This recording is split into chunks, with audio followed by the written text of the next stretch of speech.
Sure. You may know that I have a pretty good-sized family, 5 kids, and actually 2 months ago had 17 grandchildren, but my daughter had a little surprise for us. She was not, her youngest was 7. She was done with her family, and then had a surprise, went to the doctor for an ultrasound. She wasn't very happy, but practically in tears. Well, at least it's not twins. Oh, no. So we all got, and I never carry pictures. This is uncharacteristic of me. Believe me, to me, babies kind of all look alike, but twins are really special. Never had that in our family, so it was pretty unique. But to get back to your question, I'm very concerned about the direction our country has taken. I think we're clearly going the wrong way. We're doing some things that certainly hurt our economy. I believe the best way for the government to increase its tax revenues by helping the economy grow more rapidly.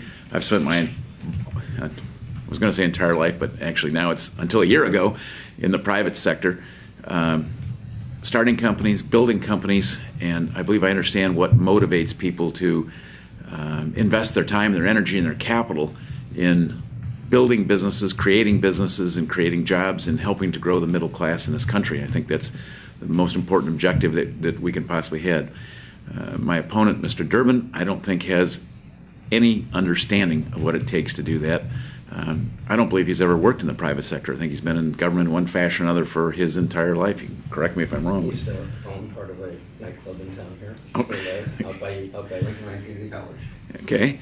I've heard you say that, and I was waiting to tell you, but that's fine. Well, did he work at that business, or just? I think so. I'm not sure of that. He might have just been. Okay. Anyway, if that's incorrect, I stand corrected. It's pretty clear that after 32 years in Washington, D.C., he's become a part of the problem. He has obviously been a major proponent of Obamacare, which I think is failed policy. I think it's a perfect example of what's wrong with one party having total control, as one party does here in Springfield. There is a tendency to ram down whatever you want to do as opposed to working with the other side. When you work with the other side, I think you end up with better policy. I believe Ronald Reagan is a great example when he worked with Tip O'Neill of working together to end up with a compromise legislation frequently that may be better than what the original proposal was. And I think that's what we should have done with Obamacare, or Affordable Care. And I think we need to go back and do that. I think the current version of Obamacare is detrimental to business creation, detrimental to job creation, and very definitely needs to be fixed.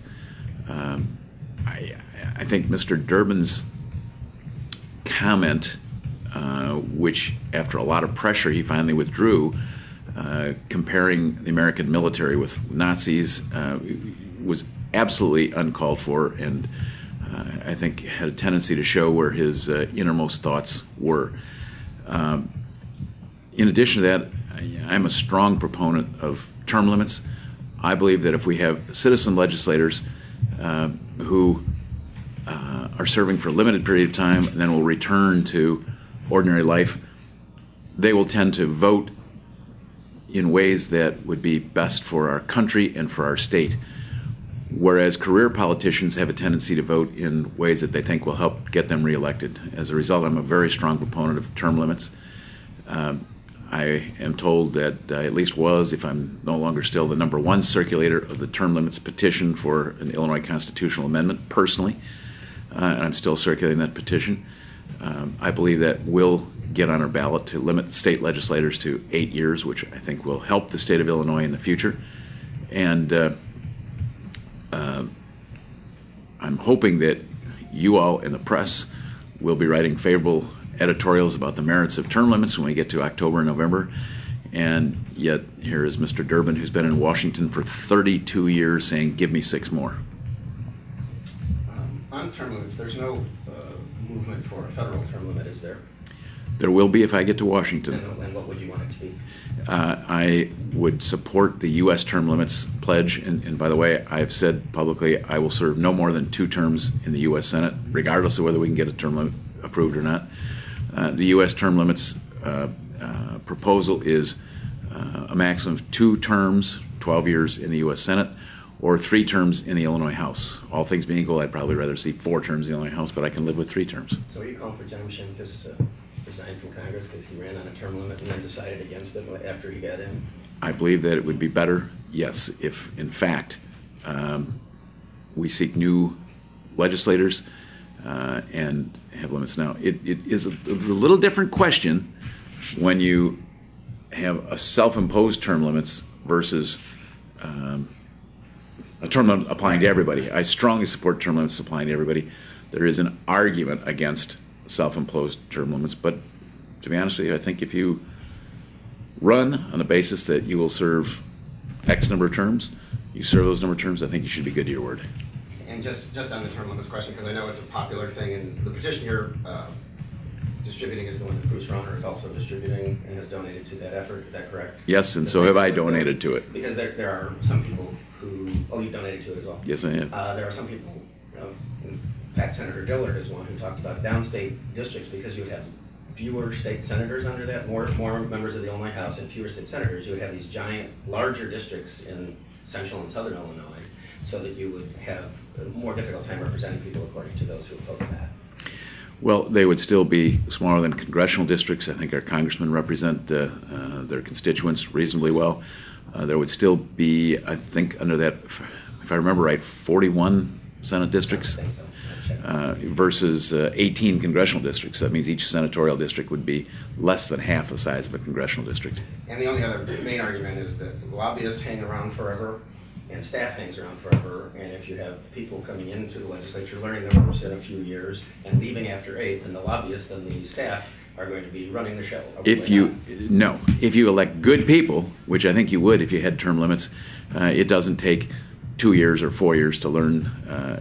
People don't tell me what to vote for or how to vote. Do I rely on staff to make suggestions and to help in analyzing bills? Absolutely. But when it comes to making those decisions, believe me, it's 100% on my own. The military cutback that was just Secretary Hagel just announced the other day. Do you have an opinion on that? Yes, I think it is critical that we maintain the most advanced, best equipped, best prepared, strongest fighting force in the world, period. I think the main purpose, or certainly one of the main purposes, if not, I'd say the main purpose of our federal government is to ensure the safety of our nation from other nations and from terrorists and whatever else. Having said that, I do believe that as a result of significant troop reductions in Iraq, and I think we're headed or at virtually zero, and significant reductions in Afghanistan, possibly headed to zero there, depending on what happens in negotiations, that has the potential to provide significant savings in terms of reduced need for troops. So I think the number of troops that we have could be reduced, and that could provide savings for our military budget. Getting back to Affordable Care Act, of course, we've gone through a bunch of these interviews and we hear, but what would you do if you had get in there, and how can that be changed or worked with to make that suitable to business and to your side? I think the magic answer, or the magic words are repeal and replace. It is so fatally flawed, I don't think you can make a change here or a change there that'll make it okay. Now, there are some positive aspects of it. I believe that allowing young adults to stay on a parent's plan until they're age 26, I think that makes sense. I think that's reasonable. Certainly the ability to buy insurance across state lines is absolutely common sense reasonable. Why we ever were not allowed to do that makes no sense to me whatsoever. The idea of trying to find a way to provide for existing pre-existing conditions also makes a lot of sense, because it does give people a little bit more mobility, a little bit more control over their lives instead of being stuck in one job or one insurance plan. So those are kind of the positive aspects. On the other hand, the fundamental flaw, in my opinion, is this is government control over what our insurance policy will look like or be like. I think it is absolutely wrong for the government to say if if you have an insurance company and you offer a plan, and I like the plan, and I'm willing to pay that price, I believe I should be able to buy that policy and not have the government say, no, this doesn't conform with what we say your insurance should look like. That I don't think can be fixed from the current plan. How many employees does Oberweis Dairy have? Counting part-time, about 1,200. Okay, and how do you handle insurance within the company? We provide insurance for all full-time employees, but not for part-time employees. Although I think part-time employees, if they want to participate and pay their costs, they can. Okay, and then so they pay part of it and you pay part of it as your full-timers? Yes. It's roughly 50-50. I don't know exactly anymore. It's changed, but something like that. Immigration. Could you talk a little bit about your position on immigration reform? Sure. You're probably well aware that 10 years ago I took a very strong stand on that issue.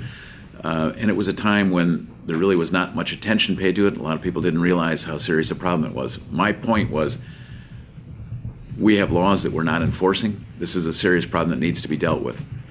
However, I think I did a poor job in expressing those concerns. I think the TV commercial that we did was not a good commercial. It didn't really express that sentiment very well at all.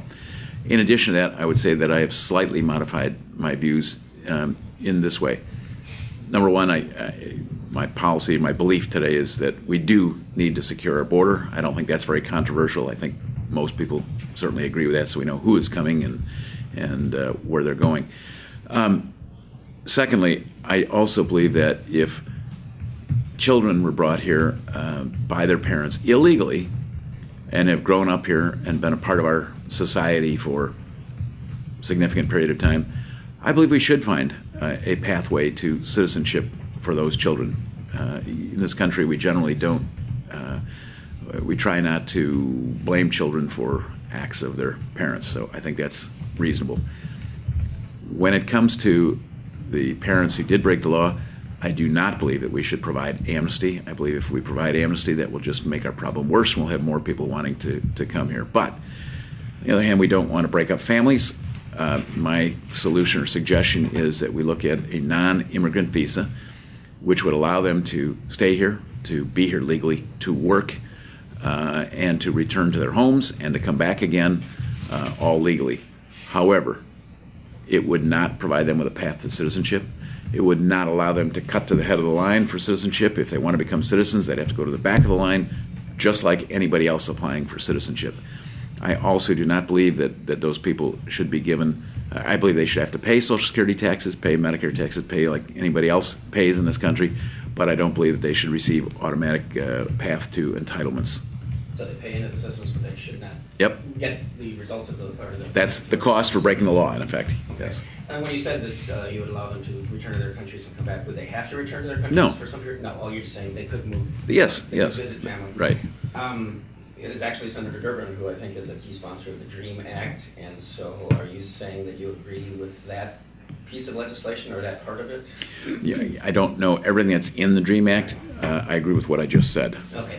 I will say, and you know, some of us might know and some of us might not, that the advertisement you're talking about was when you were in a helicopter Yeah. flying over Soldier Field. Right. Saying this many people could fill the stadium crossing the border every day or every week. Yes. Okay. Now, Yeah. let me say one more thing about that ad. Please, yeah, no. Some of the press criticized that ad for being inaccurate or exaggerating the number of people. That is absolutely wrong. I will defend that to my dying breath. That was based on a study done by a professor at the University of Michigan. I can get you his name if you like. And it had nothing to do with the number of people sneaking over the border. Didn't count those people. It was based on a study they did of people coming through our legal points of entry, being allowed into the country who shouldn't have been allowed in the country, and they did it by having a second checkpoint after you came through the point of entry, and then having a more careful analysis of whether or not they had the proper documentation to come in. And I don't remember all the percentage numbers at this time, but the numbers that we used in that, I think it was 70,000 would fill Soldier Field, was actually a conservative estimate based solely on that report, not counting people sneaking over the border. Was that a weekly number or a daily number? A yearly number. Yearly number. Okay. Yes. You know how things particularly videotaped these days, doesn't go away, and this might be a good time to bring up the fact there's a lot of the largest voting bloc of growing in Illinois is Latino. You know, somebody's going to make an issue of this, perhaps, and you have even when you announced that this was a mistaken way to do it. Your opponent was here a while ago, Doug Truex. He was on the radio in Springfield today saying, well, you know, Senator Oberweis has lost 5 elections in 11 years, and so a fresh face would be better for the party, and he has these problems in the past. So just how do you react to, you know, you talked about your opponent, Mr. Durbin, there's also Mr. Truex. He says that, you know, with you having run for governor and U.S. Senate before doing this, that there's a track record of loss, so how do you deal with that, and why are you the better candidate for Mr. Truex? Look, I think Doug is a nice young man. I think he would be a great candidate for the Illinois House or the Illinois Senate. But this is a very serious race. He does not have the experience. He doesn't have the statewide organization. And he does not have the financial capability to truly challenge Dick Durbin. I believe I do. And just for 1 second to go back to your statement, yes, I have run before. I have in no case ever come in less than second place, and that's in the U.S. Senate race in '04 when we had 8 candidates, and the governor's race in '06 we had 5 candidates. I've beaten 3 sitting state senators, Chris Lawson, Steve Rauschenberger, Bill Brady, and I think had a pretty good following, pretty respectful following. Now, the only time I've ever lost a general election was in 2008, which was an Obama landslide year. Was that for Congress? Yes. And I won a general election in 2012, another very strong Obama year. And in fact, I was one of only 2 non-incumbent Republican senators elected to the Illinois Senate. And by non-incumbent, I'm also including some of the House guys that ran for the Senate as incumbents. The other one was Karen McConaughey, who had no opponent. So I was the only one who had an opponent to win in that general election for the Illinois Senate. When it comes to all races, if you include primaries and general elections, I've won 5 and lost 5. The rail relocation for Springfield is a very important thing for this community, and Senator Durbin has been a leader, I think, in making sure the awareness is there, and a lot of federal funds are going to be needed to continue that project and also support High Street Rail. Where do you stand on that? Would you be a supporter and push for Springfield to get this big improvement? Look, Illinois has a number of incredible strengths. Illinois has some of the richest, best farmland in the entire country. Illinois has certainly some of the best universities in the entire nation or the entire world. And Illinois is centrally located as a wonderful transportation hub for the entire country. It is important that we move forward to maintain the best infrastructure that we possibly can. And with Illinois' central position, if you will, as a leader in the transportation industry, as a transportation hub, certainly it makes all kinds of sense. Social Security, people talk about how do you keep that solvent, and people talk about different ways, including raising the cap on salary on which the Social Security tax is imposed. Do you have any thoughts about the long-term solvency of that program, or any changes that need to be made? Certainly, we have made promises in many ways that have been imprudent. We have the classic example here in Illinois with pensions, but our Social Security program is, over a period of time, clearly going to be underfunded, and there need to be some adjustments to that, which could be further adjustments in the age or further adjustments in the taxable base, or some type of greater eligibility standard or means testing, if you like. But Social Security is by far the smaller part of the problem compared to Medicare. The unfunded liability, future liability of Medicare dwarfs our Social Security problem.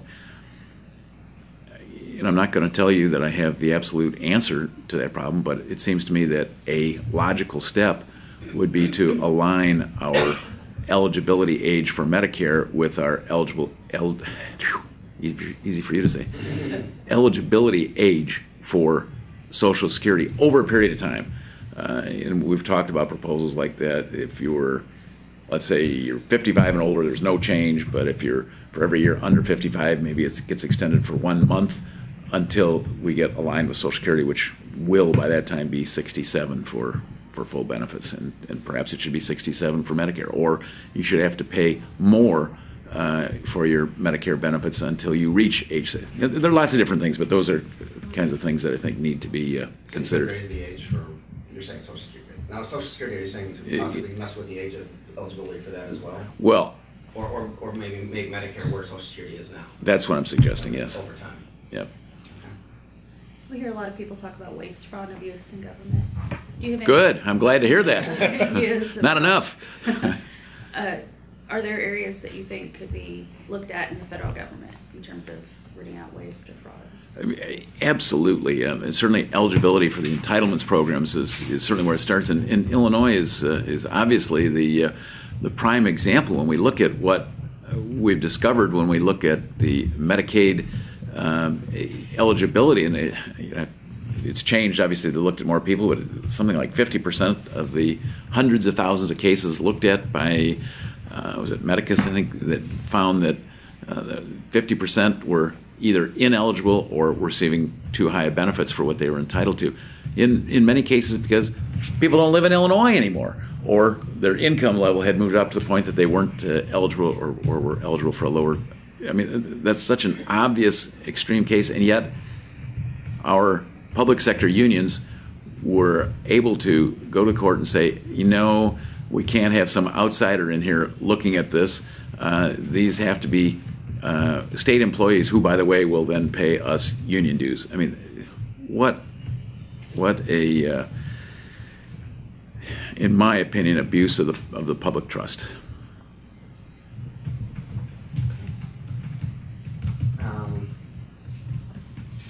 Farm bill just passed.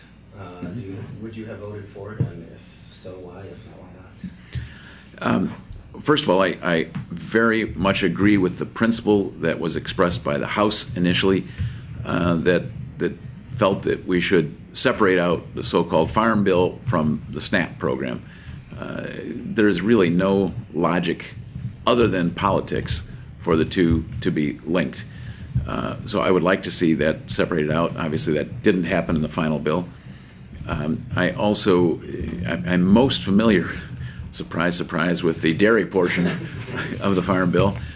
There were some very bad proposals initially put forth by the Senate that were called supply management. Basically, what that would have done is had the government getting in the business of limiting the supply of milk in order to drive the price higher. And by the way, we're now at all-time high prices of milk paid to the farmers, never been higher.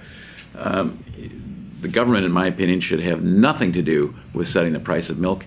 It should be fully set by the free market, and it would save taxpayers billions of dollars, because when the government sets a high price of milk, guess who the biggest buyer of milk is in this country? It's the federal government, primarily for feeding programs and what have you. We were able, I'm not part of it yet, the House was able to get the supply management language out of the final bill, so that I think the dairy portion of it was acceptable. It is still a pretty large piece.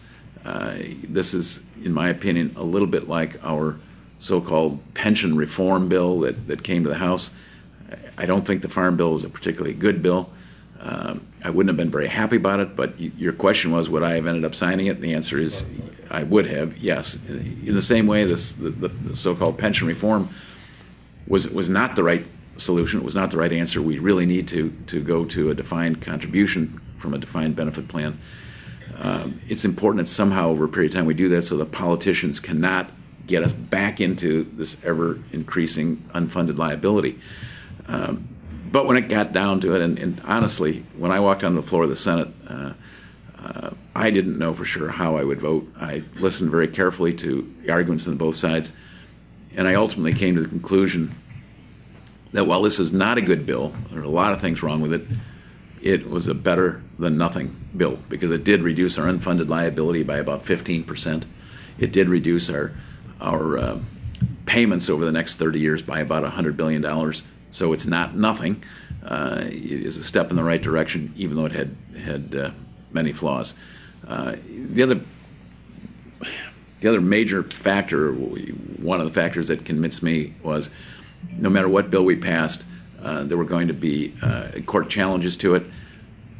Let's get the process going. Let's pass a bill. Let's send it to the court, and let's see what they say. If they approve this, in a sense, it opens the door for further investigation as to what we may need to do to protect pensions for people. Some of our recipients don't understand that if we don't do something, they're someday going to end up not getting their monthly pension check. And to me, that would be the absolute worst possibility. I would much rather control or reduce COLAs than to keep paying the high COLAs now and at some point down the line not be able to pay a monthly check at all. By the way, you mentioned that ultimately we need to go to a 401k style. Are you talking about current employees, as does Mr. Runner, or are you talking about future employees? I believe both. You think it would be constitutional to switch current employees tomorrow to a 401k plan? Yes, I do, and I filed a bill to do exactly that. Okay. And I'll tell you what our bill said. Our bill said we will absolutely protect every penny that you have earned in a defined contribution plan. In a defined benefit plan. Whatever benefits you've earned, you got. If you're already retired, you're going to keep on getting those. If you're 15 years in and you got more years to go, whatever you've earned so far, you will get. But going forward, we'll make our contributions into a 401k type plan, and your contributions will go into the 401k type plan. The big savings and the big question mark is in COLAs. Under our bill, it would not have provided COLAs. And by the way, the private sector has moved from approximately 85% of the private sector offering defined benefit plans to today about 15% of the private sector offering defined benefit plans. And of those 15%, almost none have COLAs. So what I was suggesting is we need to move our public sector to the model that is being followed by the private sector. We need to, under my bill, would have ended COLAs until the plan was 100% fully funded. And when I say my plan, it was actually proposed and drawn up by Illinois Policy Institute. I was the lead sponsor on it. They got $500,000 from Ronner. Do you donate to them too? Occasionally. How much? In the last year, $1,000. No, okay. Because they don't disclose their donors, I just did. Okay. What would you do? Give us a couple examples of growing business and besides changing the Affordable Care Act, what else? What would you support if you got in there to kind of move the economy and get Major jobs? tax simplification. Our tax code has gotten so cumbersome and so complex that businesses will at times make decisions based on how it's going to affect them from a tax standpoint instead of how it will help their business progress. We need to significantly reduce the complexity of the tax code, which will save billions of dollars in total over a period of time through reducing accounting costs, reducing record-keeping costs, and generally make it much more competitive on a worldwide basis. I think that we need to bring our marginal rates down, particularly for businesses, so that today we have one of the highest tax rates in the country, in the world, but then have all kinds of deductions. And I think if we could, everybody likes to call them loopholes, and I, like most people, would support closing loopholes, but then to get back to, well, just what is a loophole? Your loophole might be my tax incentive or whatever. And I think we need to really look at this and simplify it in every way that we can, which will make business more inclined to invest and grow. I know that abortion is one of these issues that, since '73 in particular, is just always kind of there. Where are you on that? Because I know that in the House in Washington, they voted on a bill, for example, to restrict anything over 20 weeks because of the theory of fetal pain kicks in at that. Where are you on this issue, and would there be any role for you as a United States Senator on that issue? So, look, I've grown up as a Catholic. I believe in the right to life, but this race is about economic issues. This race is about how do we improve our economy, how do we get to providing greater job opportunities for people, how can we grow our middle class, how can we make sure that future generations have the same types of economic opportunities that we have all had and grown up with for not only jobs but to start their own businesses and to be a part of the American dream. NSA and spying, I know, well, there's a couple of things. There's IRS and there's NSA, so if you want to deal with either of those, I know Mr. Truex has a press release out just today. He's opposed to new proposed rules for the IRS. I'm not exactly sure what the IRS is proposing or doing, but targeting, conservative groups as they were alleged to have done in the past, and then there was the NSA program. Thoughts on those? Yeah, I think it's pretty clear that Mr. Durbin has attempted to use the IRS to attack political opponents, including ALEC, by threatening to try to change their tax-exempt status, by trying to get lists of their companies who have contributed to ALEC, through attempting to use the IRS to oppose Crossroads, I believe is the name of the group. And I will tell you that I think that is absolutely one of the worst things that we can allow to happen as a country. That has to be stopped. And by the way, I would not want to use the IRS to attack extreme liberal groups either. I think it's equally wrong on either side. It doesn't matter who's in power. That has to stop. What about the NSA spying on American citizens? Yeah. Clearly, the role of federal government, or one of the roles, major role, significant role, has to be to protect citizens. We certainly support that, but I think, based on what we've seen released about information, I think the government has gone too far. I don't believe there's any need for the types of monitoring that have been done.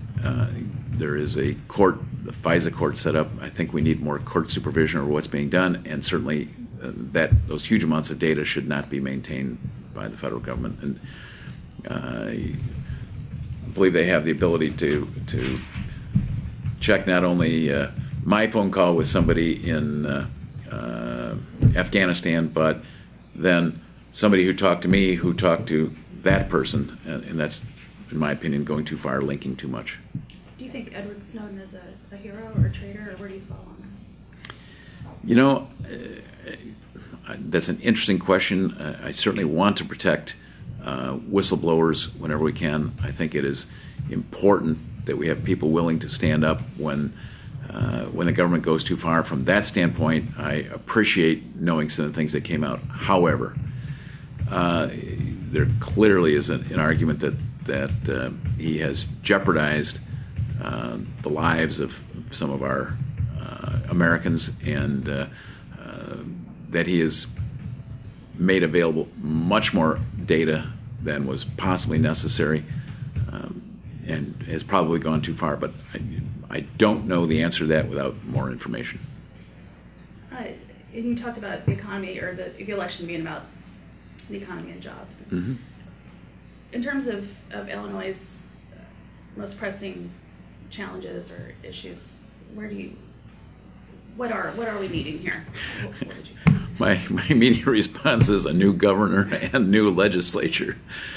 Look, Illinois is absolutely a perfect example of how the legislature can ruin a state's economy. Illinois has great advantages over our neighbors. I mean, we've got a wonderful, huge travel attraction in Chicago. We've got some of the best, most productive farmland in the world. We've got some of the best universities. We're a transportation hub in the center. I mean, we got all kinds of good things going for us, and yet we're blowing it. We now have the largest pension unfunded liability of any state in the nation. We have one of the highest unemployment rates of any state in the nation. We have people leaving to go to Indiana, to go to Wisconsin, to go to Florida. We're losing congressional seats as a result of that. Home values have not rebounded as much as they have in Florida and many other states.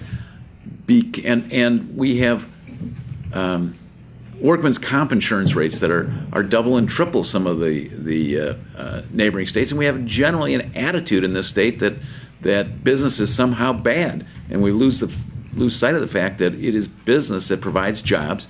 The best way for Illinois to increase its tax revenue is not by increasing tax rates or going to a progressive tax. It's by helping to grow the economy in Illinois so that we have a bigger pie to take a piece of, and we're going exactly the opposite way. By so many regulations and obstructions that really make it difficult for people to want to create jobs in Illinois. I had almost not thought of Florida until you brought it up, but but your wife is now one of the out migrants and votes in Florida, and you spend, I guess, part of your time there. Is that going to be a politically damaging issue to you in a general election or even in the primary? No, I don't think so. I think that's pure silliness. The fact of the matter is, Julie and I bought a condominium about 4 years ago, and the plans were we were going to spend more time there and play more golf and tennis. But a funny thing happened on the way to Florida. And here I am in Springfield in the coldest winter we've had on record. She is perhaps arguably smarter than I am and enjoying warm weather down there. She will be here for the primary, though, to support. But look, I respect her choice. I respect her opinion. She has made that decision to spend about 6 months there and the rest of the time in Illinois. Again, just because we're in a race here, Truex was on the radio, said you're avoiding debates because I know you did very well, particularly in the Tribune poll, and perhaps you've seen other polls. He also just got endorsed by Representative Schock and Newt Gingrich. So, any reaction to any of that? I'd say congratulations to him. I think that's great. Okay, what about the debates? Are you appearing on the same stage or at the same lecterns with him, or are you Yes. against that? No, not at all. In fact, we had a little debate with in front of the Chicago Tribune editorial board. On Monday, we have the civic group, I think, of, do you remember, civic group of Huntley, I think Sun City in Huntley. Huntley, Illinois, yes. That's right, which Okay. we're having a candidate forum or debate or whatever you want to call it at that point. The problem is he thought that my number one priority should be sitting down with him at a debate at a time when I'm supposed to be serving in the legislature here in Springfield. And as you know, we're kind of in session mostly Tuesday, Wednesday, Thursday. Sunday's available too, but that's beside Not too much of, there weren't any invitations for Sunday that I'm aware of. Do you think the federal government has a role in reducing gun violence? And if so, how? I'd like to turn that around and ask you, how can the federal government reduce gun violence? I'd like to know. I'm asking you. You're well, there was a proposal for the gun show loophole, which I think does not apply to Illinois, but does to some other states. You still don't have to get a background check if you buy firearms at gun shows, which could be a federal law, which was like 90% approval, but they didn't call the bill. Look, I certainly support Second Amendment rights. I believe that we as individuals should have a right to own a gun if we choose to do so. I believe that the concealed carry law that was passed here in the Illinois legislature was, on balance, a decent bill. I think, again, there were problems with it. There's a high cost to gun ownership and certainly significant training requirements. And you voted for it. I did vote for it, and I will tell you that, in my opinion, a gun bill that has the support of Chicago and the NRA can't be all bad. I really respect my fellow legislators who were able to work together and get that type of an agreement. I would not have guessed that they would be able to do that, so I think it was great that they did. I would say that how did you as a freshman get this 70 mile an hour speed limit? You raised it 5 miles an hour on the interstates. You saved me a little time to go pick up my wife the other day in St. Louis. Thank you. And did you know that there would be kind of agreement on that, or what magic did you work to get that done? On the contrary, it was exactly the opposite of that.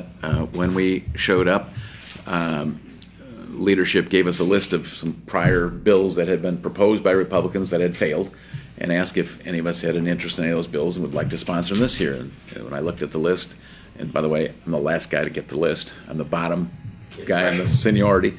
Not only that, but the lowest of the freshmen. That was there. Nobody wanted to touch because nobody thought it could pass. And I said, well, I think it's logical. I think it makes sense. The majority of other states have already done that. We need to bring Illinois into the 21st century. I'll sponsor it. And they kind of snickered and laughed at me a little bit. Said, yeah, go ahead. You'll learn something about the process. It has no chance of passing. Do not think that you can get it passed. But it's a good thing to do because you'll learn something about the process. So I did. I sponsored it, filed the bill, and I said, okay, now what do I do? And I said, well, now the process is it'll get assigned to a committee, and they'll be voted on the committee. So I said, okay, what committee? I said, well, probably Transportation Committee. I said, who's the head of the Transportation Committee? Marty Sandoval. So I went to Marty Sandoval and explained to him why. First of all, I asked if he would support it. He looked at me like I just landed from Mars. What are you doing talking to me, kid? Kid? Huh? Me? No. But I explained to him, 34 other states have higher speed limits of 70 or faster. 15 of them are 75, and one, Texas, has 85. All the statistical evidence indicates that it's not speed that kills, but it's variation in speed that kills. So the greatest risk is if you are driving 10 miles an hour faster than or 10 miles an hour slower than the flow of traffic on an expressway. And after we talked for a little while, he kind of looked at me and said, you know what, that makes sense, I'll help you. So we then talked to individual transportation committee members, explained same things, why we thought it made sense, and quite frankly, the majority are Democrats. He talked more to the Democrats and is persuasive in his own way. Governor Quinn was vehemently opposed to that bill passing. We had actually, at Marty Sandoval's suggestion, we sat down in a conference room with IDOT and with the state police, tried to get an agreement. The state police wanted us to reduce the level to 26 from 31 miles an hour over speed limit for it to become a misdemeanor, because it was in effect 96, and I said, I can live with that. I think that makes sense. So we changed the bill to reflect that for them. IDOT, our bill would have actually increased two-lane highways to 65 from 55. They didn't like that, so I said, all right, we'll compromise. We'll do what you want, in return for which they had agreed to, while they wouldn't support the bill, to be quiet, to quietly oppose the bill. Officially, didn't they? Oh, well, that's second step. The second step was, after we had that agreement, we made those changes. The governor apparently issued strong directions. You will oppose this strongly. They backed out of their commitment to us. And in fact, the head of the state police came and said, hey, I'm really sorry. I know we made a commitment, but I have no choice. I'm being told on this. So nonetheless, we went ahead with the compromise bill, took it to committee, and IDOT came in and testified against it. The state police came in and testified against it, and it passed 10-1 because we had commitments prior to that. But then we had to go to the Senate floor. I talked to every single individual senator, gave them statistics on studies that had been done and why it made sense. It passed the Senate 44-6 after it had been defeated 4 times in a row, which led me to believe that on occasion logic does prevail, and in this case, working together with the other side, making sure that everybody understood this is a bipartisan bill, not a Republican bill. It's a good government bill. It makes sense, and we got it passed. Then, of course, it had to go to the House, where we had to start all over again. I literally, the first thing that happened was a young freshman named C.D. Davidsmeyer picked up the bill in the House, who's a really nice kid. Jacksonville. Yep. And it had been totally buried in the subcommittee in the House. This was, at the same time that I sponsored it. The same thing had happened in the House. It had no chance. When my bill passed, it got a second life in the House. He picked it up as lead sponsor, and I sat down and I said, "Look, CD, if you sponsor this, the same thing's going to happen. We need to get a Democrat sponsor in the House." And he said, "Jim, I understand, and I think it's a good bill. I want it passed. I'll withdraw and let whoever you want." I went from there to Mike Madigan's office and said I'd like to talk to the Speaker, thinking they would say, come back 3 weeks from now at, whatever. They called back and asked him. He invited me to come back, and I sat down with him, explained the same thing, why I thought it made sense for Illinois, why this is a bipartisan bill, this is not a Republican bill, and I asked if he would help get a sponsor in the House. He said, "I'll think about it."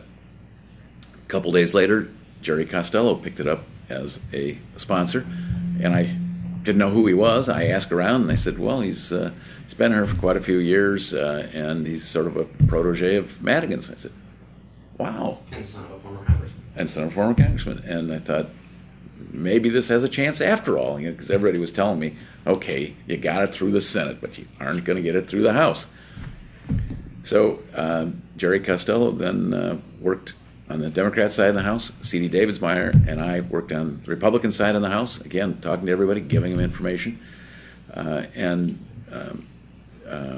Jerry indicated that he thought it was almost for sure going to pass in the House, but he didn't think it was going to get a veto, or he was concerned it wouldn't get a veto-proof majority. The government would veto it, and it would still be stymied. So we kept on working on it. Literally the day that it was coming to a vote on the floor of the House,